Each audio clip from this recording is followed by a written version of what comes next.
Some people wonder what pastors do during the week. Well, now you know. I got a little buzz up here, if you can, thank you. Hey, I can't believe how many people are here on Memorial Day. This is really incredible. I'm just so thankful. I was told, be prepared. This is the day when no one comes. Everyone's out on vacation. I'm sure some of you are saying, oh, he didn't even expect us to be here. What are we doing here? Well, I'm so glad you're here. I really am. I'm excited. Today we start a brand new lesson series, discussion series on Sunday morning, and I invite you, grab your study guide that's on the back of your worship folder and turn that thing over. We got a little bit of work to do here this morning. One thing we're going to do today, starting out, so don't turn your cell phones off. You can silence them, but hold on to them. At the end of our discussion time, we're going to do some text message questions. And the number for that, I think it's up on your screen, is 231-492-5673. That's 231-492-5673. And you're going to see that throughout our time here this morning. So make sure you follow along. And if you have any questions that come up during your time as I'm talking, or even a little bit later on, make sure you ship them in. We may not have time for every question, but we will get to as many as possible. That way we can further discuss and dive into this whole subject of being all in. Being all in. So fill in the blank. I would do anything for... And there are some things we are just so passionate about, for which we would shell out the money, we would drop everything we're doing, we would clear the schedule, we would inconvenience ourselves, we would do hard, intense physical labor, we would endure personal loss because we would do anything for, and fill in the blank. Now, today we celebrate Memorial Day. And obviously, we recognize the reality that there have been hundreds of thousands of people who were all in for our country and its freedom, and we are so thankful for that. I read a story this week of our founding fathers and the 56 people who signed the Declaration of Independence, and we would think that being one of the original signers would be, a big, prestigious position. It would be this opportunity where someone would be virtually untouchable. Listen to this account. The 56 people that signed the Declaration of Independence, their conviction resulted in untold sufferings for themselves and their families. And I never knew this until this week. Of the 56, 5 were captured by the British and tortured before they died. 12 had their homes ransacked and burned. 2 lost their sons in the Revolutionary Army. Another 2 had sons that were captured. 9 of the 56 fought and died from wounds or hardships of war. Carter Braxton of Virginia, a wealthy planter and trader, saw his ships sunk by the British Army. He sold his home and all of his property in order to be able to pay his debts, and he died in poverty. At the Battle of Yorktown, the British General Cornwallis had taken over Thomas Nelson's home for their headquarters, and Nelson quietly ordered General George Washington to open fire on his own home. The home was destroyed. Nelson died bankrupt.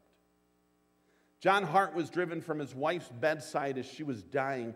Their 13 children fled for their lives. His fields, his mill were destroyed, and for over a year he lived in forest and in caves, and he returned home only to find his wife dead and his children vanished. And a few weeks later, he died from exhaustion. These folks were all in. And often being all in is defined by our sacrifice. It exudes a type of passion that because we would do anything for. Now, some of us would say, I would do anything for retirement. I would do anything for retirement. Some would say, I would do anything for winning a sport, or I would do anything for caring for my spouse, or I would do anything for caring for my children. And, for all of you spiritual people out there right now, you're probably thinking in your head, I would do anything for a Klondike bar. Tell me you didn't think about that, really. Well, the Church of Jesus was built on this whole principle of being all in. And when you pick up the narrative about the disciples, possibly if you're familiar with some of these things, you might remember from the past, Jesus went to his disciples and he said to them, and these guys are out fishing, he just said to them, come, follow me, and I'll make you fishers of men. And what follows just blows me away, because they said right at that point, the disciples just dropped everything. They dropped their nets. They walked away from the family business. They walked away from financial security. It says they dropped it all and they followed him. Can you imagine that? Some of these guys had it made. They had everything made. They had all of their fortune laying there. They had their future laying there. And they walked away not only from their nets and their boats, but also from, it said, they walked away from their father and followed after Jesus. That's a big deal. They were all in. And it was seen by their sacrifice. And then you go beyond that and you realize that the greatest example of being all in is that of Jesus himself. And you realize when we think of him being all in, we start at the cross, but it didn't start there, because it started way before there when he left the recognition of heaven and he came to earth as a helpless infant who could do nothing for himself and was completely dependent on his mom for nursing and for changing and for health and vitality. And then beyond that, then we realize when he came to earth, people didn't care who he was. And he was reviled, and then he ultimately went to the cross. And when we think about being all in, he was in this depraved culture with no recognition. He was beaten and tortured to death, and he endured our penalty for our sin all upon himself. And there is absolutely no better example of being all in than that of Jesus Christ himself. Amen? Hey, it's the way it is. It's truth. I've got some crazy beliefs. I'm going to put these at you. A couple of these are going to be some blanks on your study guide. I've got some crazy beliefs, and here's what they are. I believe we have the most exciting, powerful, life-changing message of all times at our fingertips and in our hearts. This message we have is awesome. It is life-changing. It is so exciting, and it is better than OxyClean, folks. It is better than the Ginsu knife. It is even better than essential oils. It's better than the tummy wrap. It is somehow more exciting than anything you could ever imagine on this earth. And the thing that blows me away is when churches, people, and pastors make it boring. I really think there are some pastors that might need to be tried for malpractice. When they get up in front of people, and this is a boring time, and this should be the most exciting and riveting time of all, when we crack open the sacred book of God and we show this life-changing message that he has for us. And I believe, folks, we have that, and it is no less powerful today than what it was in the very moments that Jesus spoke it from his lips. And if lives are not being changed, and if people are not coming to Christ, it is not the fault of the message. There's no problem with the message. Here's number 2 crazy belief. Ready for this one? I also believe God's still building his church. I believe even hell can't hold back its advance. And so I put it this way. God has made his church unstoppable. Jesus said it himself, I will build my church, and the gates of hell cannot prevent its advance. They cannot hold us back. Like, ready or not, here we come. And the Apostle Paul said that the church is the hope of the world. And yet at the same time, I don't know if you realize this, at the same time, over 3,000 churches close their door in America every year. 3,000 churches in America close their doors every year. And in fact, I was, before I came here, I was in the Baptist ministry, and there was this publication we would get monthly, a Baptist publication. We would open it up, and all these different organizations would put advertisements in there. I remember there was this one advertisement for a church planting ministry amongst Baptists, and this was their ad. Here's what it was. It said, "Are your church's doors closing? What will you do with those assets? Give them to us." Really? Wouldn't you think your doors, churches are closing? We can help you. Instead, just shut them, change the locks, give us the key, and we'll sell it. It's amazing. We have this life-changing message. We have this unstoppable force of the church.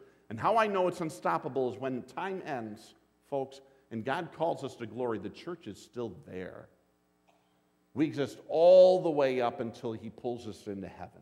Here's the last thing I have for you. I also believe, and this one is where we start some of the tender discussion and sensitive discussion we have. I believe that the growth cycle of most ministries ends.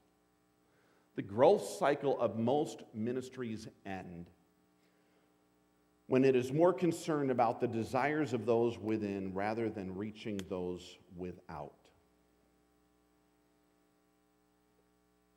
When the church is no longer all in for the mission that we were called to do, when a ministry is only geared to connect with us, when we're geared to reach us, newsflash, we are all will reach. Find any period of growth in the New Testament church when people came to Christ and were baptized, and you will find it was fully focused on connecting those outside of the ministry with the life-changing message of the gospel of Christ in this unstoppable thing called the church. And was not terribly concerned about the preferences and rights of those on the inside. Now, in my previous ministry, I remember one day I went to the only store in Norwich to go to, and that was Walmart. And I remember walking into Walmart, and there's this man that said, "Pastor?" And I really didn't recognize him. He came up and he said, and he gave me his name, and he said, "I'm from this other church over here." I said, "Oh, well, good for you." And then he came out with this phrase that blew me away. He said, "What's wrong with your church over there?" I was dumbfounded. I thought things were going well. He said, "What is wrong with your church?" And I said, I don't understand. He says, "How come you're just not doing it like every other church does?" He says, I want to tell you, I would never go to your church. And I just had to fight back the urge of thanking him for never coming to my church, you know. But I didn't say it. But I did say something that totally blew him away. He looked at me like I was from outer space. I told him something that was so incomprehensible, he couldn't even wrap his arms around it. And here's what I said. I said, "You know what? We're not trying to reach you. You're already in church, right?" And he says, "Yeah." I said, "You stay there. I'm not trying to reach you. We're trying to reach people who aren't with us right now, who stepped away from God. And we want to connect with them. And so we're all in. We're all in." And then I said, "But you must be all in." And I said, "So when was the last time you led anyone to the Lord?" It's amazing how quick he got back to shopping after that.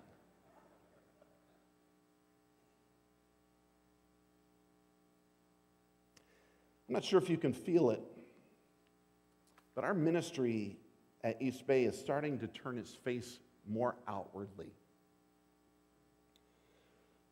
We are beginning to look outward and connect with our community, our region, and our world. And we have done minor things here with our service structure, with ministry methods, our Kingdom Kids during the main service. And I had someone just recently who would call themselves agnostic. After one of our services, came right up to me with a smile and put his hand out, and he said, "Pastor, that made the most sense to me, and I loved the service." And I'm like, wow. We are starting to connect with those who truly need this message. Single parents are with us. Grandparents helping to raise their grandkids are with us. I've seen people in these halls I've never seen before. And if we can sustain what we've experienced recently, I don't know if you realize this, but our Sunday morning attendance has increased 32% in the last 10 and a half months. Yeah, that's what I say. Praise the Lord. And we have this great message in our hands. We have this beautiful thing of God's unstoppable church, and it grows when we are all in, and when we see how we can take this message and reach out to others more than being concerned with pleasing ourselves. And when we can say, "I do anything for," folks, this is the best thing in the world that we could do anything for. It's the message of God. It's the mission of more and better disciples. And this is what it's all about. Now, we don't have tons of time today, but if you would, take your copy of the scriptures and turn to 1 Corinthians 9. 1 Corinthians chapter 9. And we are going to be looking at an individual that was truly all in for the message of the gospel of Jesus. And I know that this won't be the biggest expose of 1 Corinthians 9 that you'll ever hear, but this is the introduction to our discussion series, and then we're going to keep picking it up and moving along as we work through the next few weeks together. So here in 1 Corinthians 9, we're going to be talking about Paul the Apostle. Here's the life of a man that did anything. Folks, he did anything so that the message of the gospel could get out with effectiveness to those who would hear it. And here we are in 1 Corinthians chapter 9, verses 3 through 12. I think we have the words on the screen for us. Would you stand with me? I just want to look at this together, and then we're going to be talking about 4 things that the Apostle Paul gave up, and it showed that he was all in. He was totally in. So how about we read this together? Can we do that together? This is verses 3, I think, through 12 of 1 Corinthians 9. Let's read it together. "This is my defense of those who sit in judgment on me. Don't we have the right to food and drink? Don't we have the right to take a believing wife along with us, as do the other apostles and the Lord's brothers and Cephas? Or is it only I and Barnabas who lack the right to not work for a living? Who serves as a soldier at his own expense? Who plants a vineyard and does not eat its grapes? Who tends a flock and does not drink the milk? Do I say this merely on human authority? Doesn't the law say the same thing? For it is written in the law of Moses, 'Do not muzzle an ox while it is treading out the grain.' It is about the oxen that God is concerned. Surely he says this for us, doesn't he? Yes, this was written for us, because whoever plows and threshes should be able to do so in the hope of sharing in the harvest. If we have sown spiritual seed among you, is it not reap a material harvest from you? If others have this right of support from you, shouldn't we have it all the more? But we did not use this right we put up with anything rather than hinder? Have a seat, would you? That's where we're going to focus. Now think about it for a moment. Before we look at the Apostle Paul, what would keep us from spreading the gospel in our world? What would keep us from spreading the gospel in our world? What keeps churches from spreading the gospel in their world? Is there a law? Are we in fear for our lives? Are we in a hostile environment? And I want to give us something right now that I know is toe-stepping. But I really feel it's where the apostle leads us in this whole discussion. I really believe the biggest obstacle to the spreading of the gospel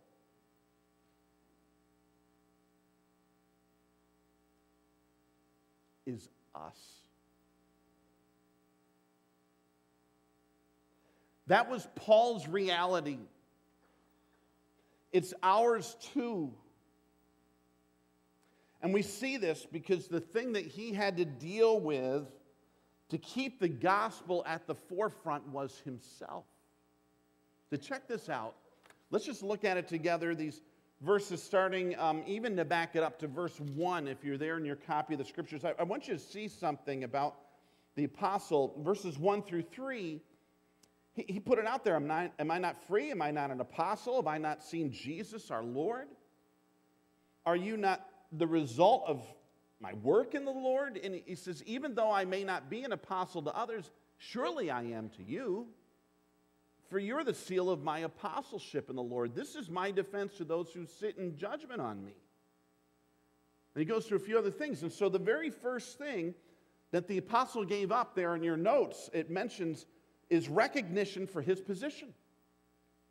And we all call him the Apostle Paul, but back then, there were people that said, I don't know if you're really an apostle because you were not one of the original disciples. Did you physically see Jesus? I know you say you heard this voice and whatever on this road, but did you really see Jesus? And so some people questioned, are you really an apostle? And they were down on him. And so here he wasn't looked at in the same light as the other apostles. As Peter and James and the others, he wasn't treated as well as the other apostles. And we're going to see in a moment that not only affected his welcome, it also affected his wallet in a big way. But to him, he said, I don't care. It doesn't matter to me what you think of me. I may not get the recognition that I deserve, but I'm going to get the gospel out. And so he willingly gave up recognition for his position just in order he could get the gospel message out. Here's number 2. The potential of getting married. He also gave up the potential of getting married. Now, I don't understand all the events that surrounded Paul's singleness, but he seemed to tie his singleness into something that he embraced for the gospel of Jesus.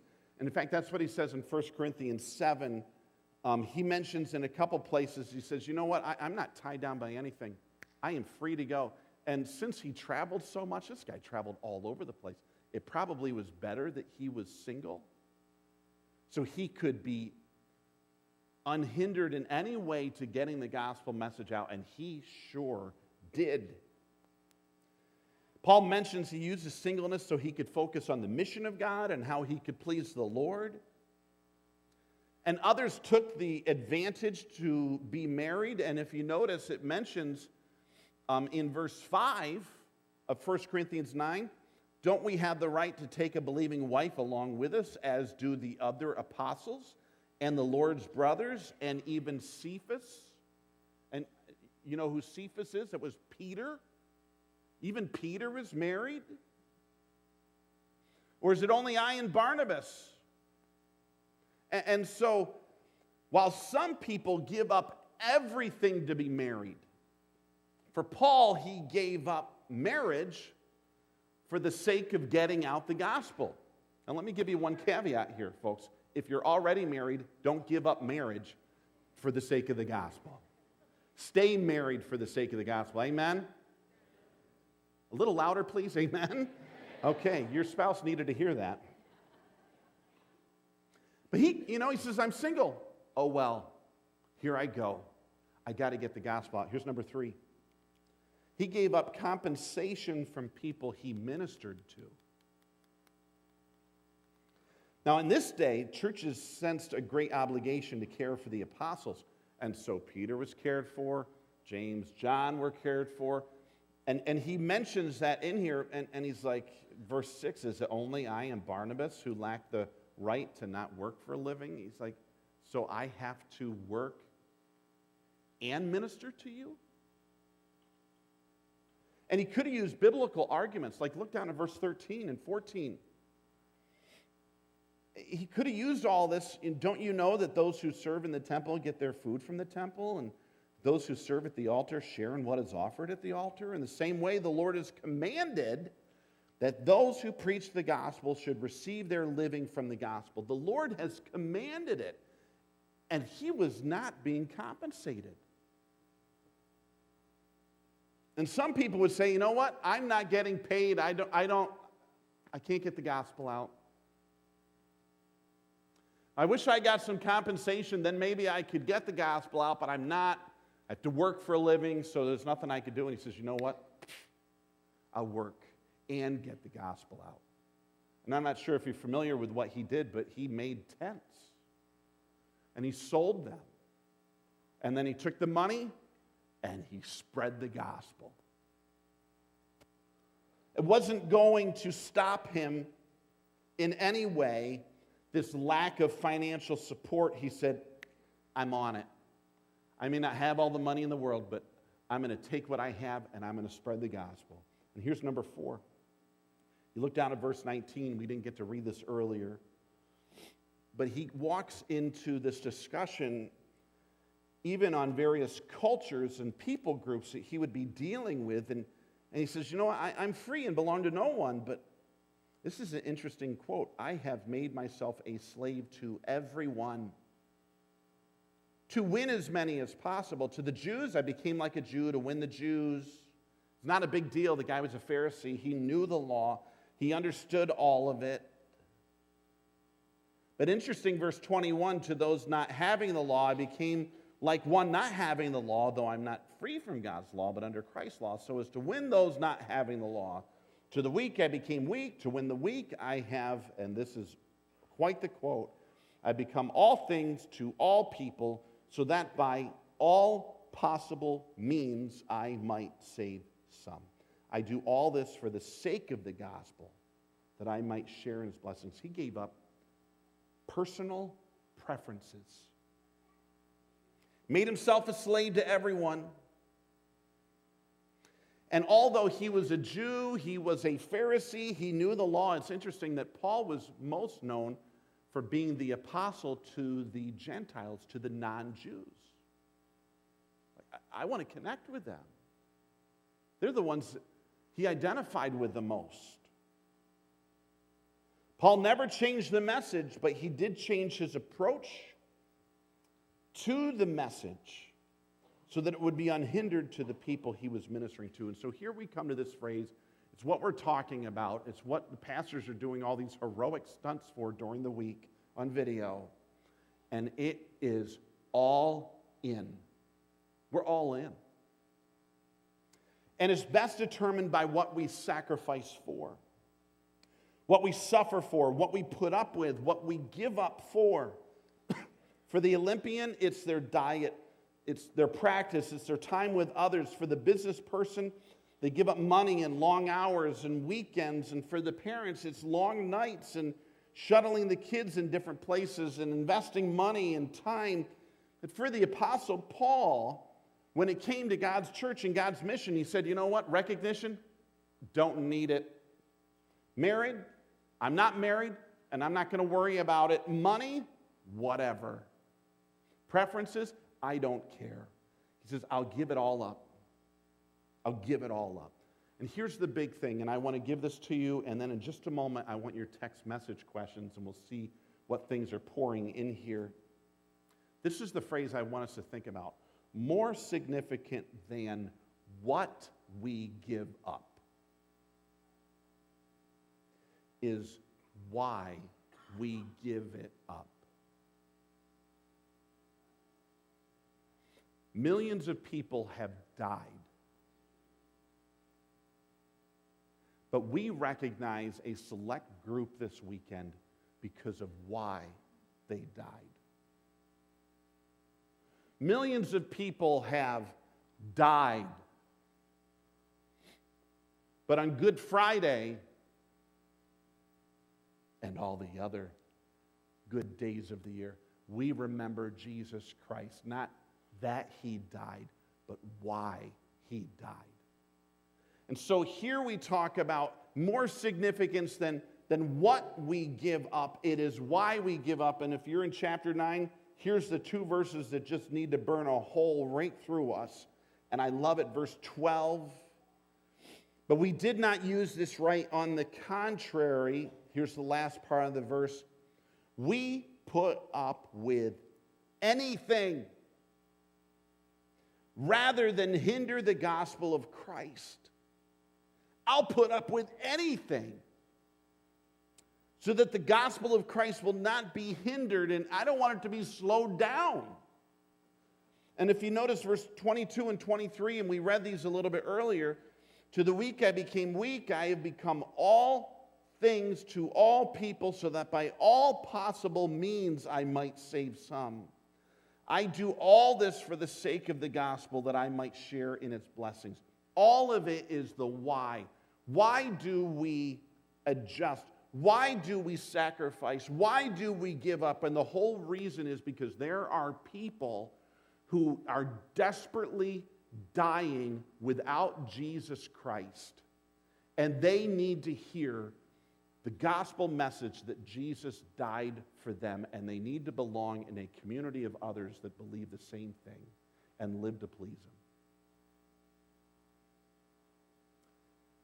Paul says there's something more important than my recognition, than my expectations in life, than my money, than my preferences, than my convenience, than my comfort zone. And that most important thing is the one and only message by which anyone can be forgiven. The message of Jesus Christ is the gospel, the good news that he died for us and will eternally forgive all who genuinely trust and believe in his sacrifice for them. I got a couple other things at the end, but I'm curious what's going through your mind about this message. And I'm wondering if we have some text message questions. If you have a question, you want to text it in 231-492-5673. Let's see if there's any questions. Are there any questions popping up yet? Why do believers struggle with becoming all in? That's a good question. I don't know about everyone else, but let me just share with you. You know, there are times I struggle with being all in. And I think there's some natural reasons. Like, you know, if you enjoy pain, that's actually a mental disorder, you know? You know what I'm saying? Like, who really enjoys going through loss? Oh, that sounds nifty. You know, sign me up. Who really wants to go through that? And so I think naturally there are some things that we enjoy or long for or appreciate, and so there may be some struggle with that. I'll tell you, I'm just being honest, another reason why we struggle with being all in, I'm just being honest for me, sometimes I'm just stinking selfish. And I don't think I'm the only one. Sometimes I just like things my way. Here's another reason why sometimes I can struggle with being all in. It's because there's a lot of competition for my all in. You know what I'm talking about? Like, there's a lot of things in my world that want me to be all in.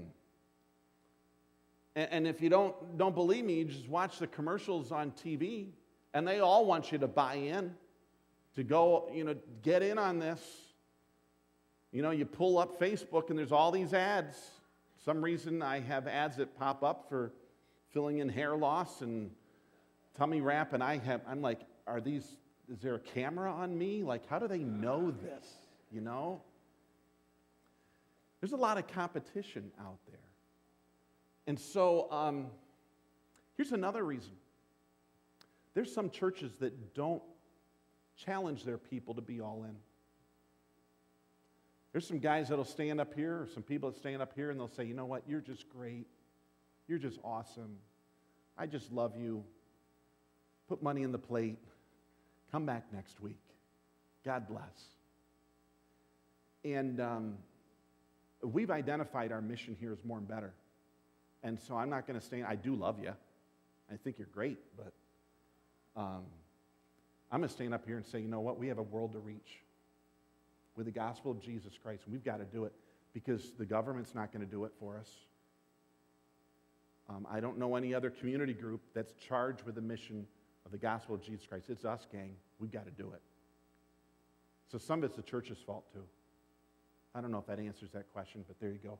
Let's go with another one. Can we say the mission of the church is to look upon the glory of Christ, then look to this dying world and shine the glory of Christ upon it? I think that's awesome. And I'm not sure who wrote that, but that's, yeah. And just succinctly, we just take that and we say, you know what? He wants us to make more and better. That glorifies God. What better compliment is there to someone than imitation?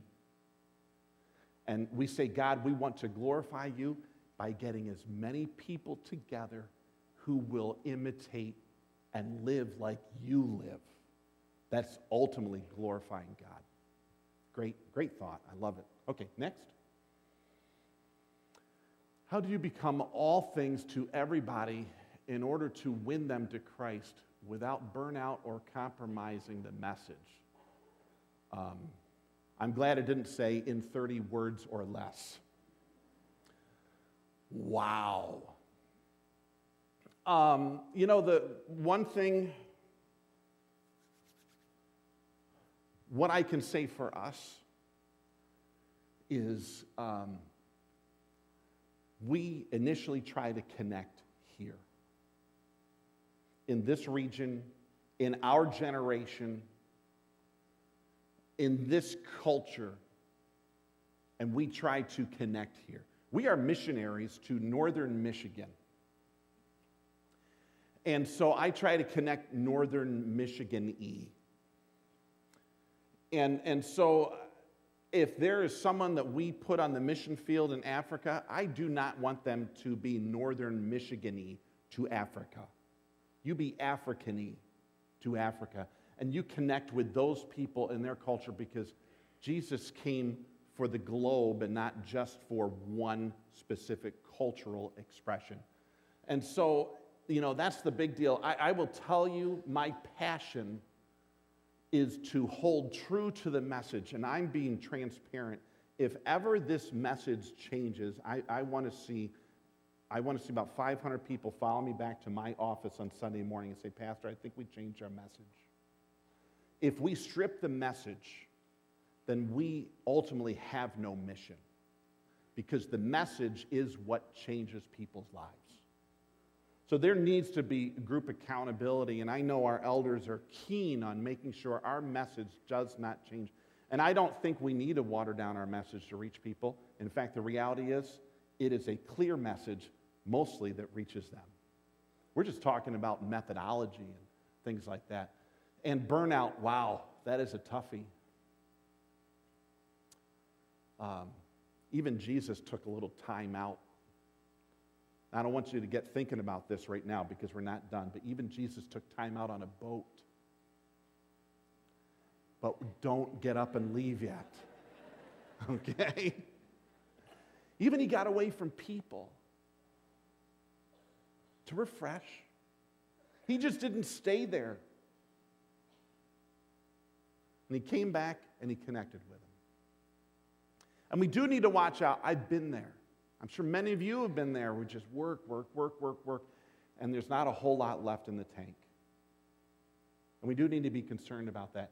How do you do it all? You need to be in a community with other people that are doing the same thing, and we watch out, we make sure that we're doing this thing right. Next, last one. Unless it's hard, then we'll go to a different one. If we have freedom in Christ, why do we need to give up anything? I may not be reading that right.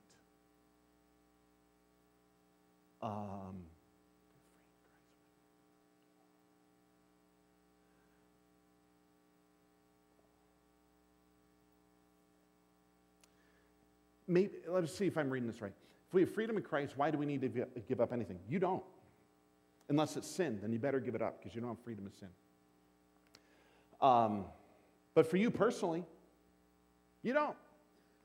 However, if we want to reach someone beyond us, then we need to think about them.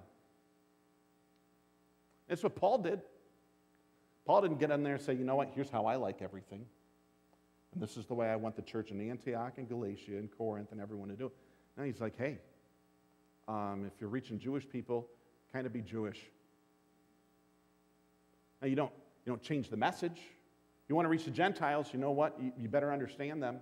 You better connect with them.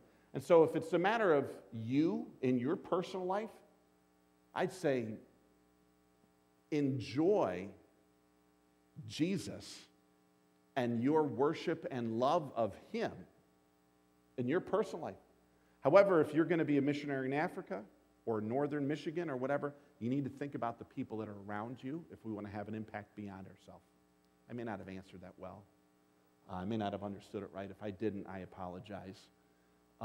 And we may have other questions. Man, I love this. This is great. We may have other questions popping in. We're going to be doing this over the next 5 weeks beyond today.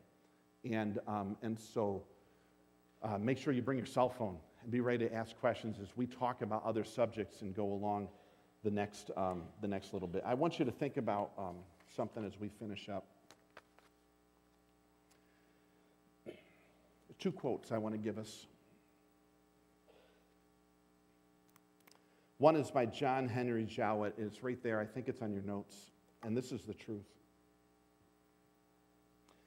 Ministry that costs nothing accomplishes nothing. Ministry that costs nothing accomplishes nothing.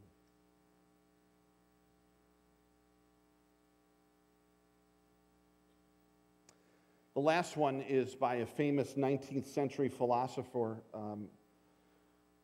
Soren Kierkegaard, who had a knack for exposing some of the inconsistencies of church.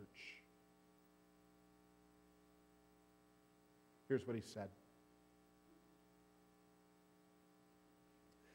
I went into church and sat on the velvet pew. I watched as the sun came shining through the stained glass windows. The minister, dressed in a velvet robe, opened up the golden gilded Bible, marked it with a silk bookmark, and said, "If any man will be my disciple," said Jesus, "let him deny himself, take up his cross, sell what he has, give it to the poor, and follow me." And he closed his Bible and sat down.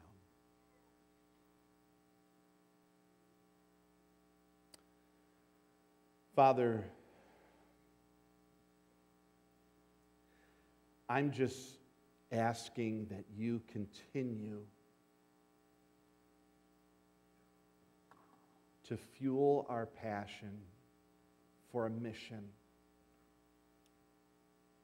of making more and better followers of Jesus. God, I'm not asking for comfort or ease Lord, I'm not asking that this would be a simple thing. But Father, I'm asking that you would grow amongst us in this special family a resolve that even if it's not easy, even if it requires sacrifice, even if we have to give up, adjust, Lord, even if I stretch far beyond my comfort zone to take your message to needy people, God, I pray that you would make that happen here. Lord, I'm just asking, praying, that you would find a very willing people that would hold nothing back so that the gospel of Christ would be unhindered in any way. We have to say thank you for what you've already done here. It gives us hope and it gives us heart. Frankly, it just makes us excited. I pray you keep doing it. May we lay it all down, put it all out. May we give ourselves to you. All these be said. Yeah. We've been in a culture in our church ministries that have been able to partake with a lot of awesome quotes. One of my favorites, hope I don't botch it. He is no fool. He is no fool to give up what he cannot keep, to gain what he cannot lose. Think about that. And Jesus said it even better. He says, if you want to follow me, take up your cross daily, deny yourself, and follow me. These next 5 weeks, we're talking about how do we become all in? What do we give? How can he use that? But you don't have to wait for next Sunday to start the discussion in your mind. Think about it. What can I give? What can I do? Who can I be? How can I live? Let's all think about being all in. But God bless the next day or so for you here with a little time off with family. So glad you spent time with this family. Safety this weekend. Look for you next Sunday. God bless.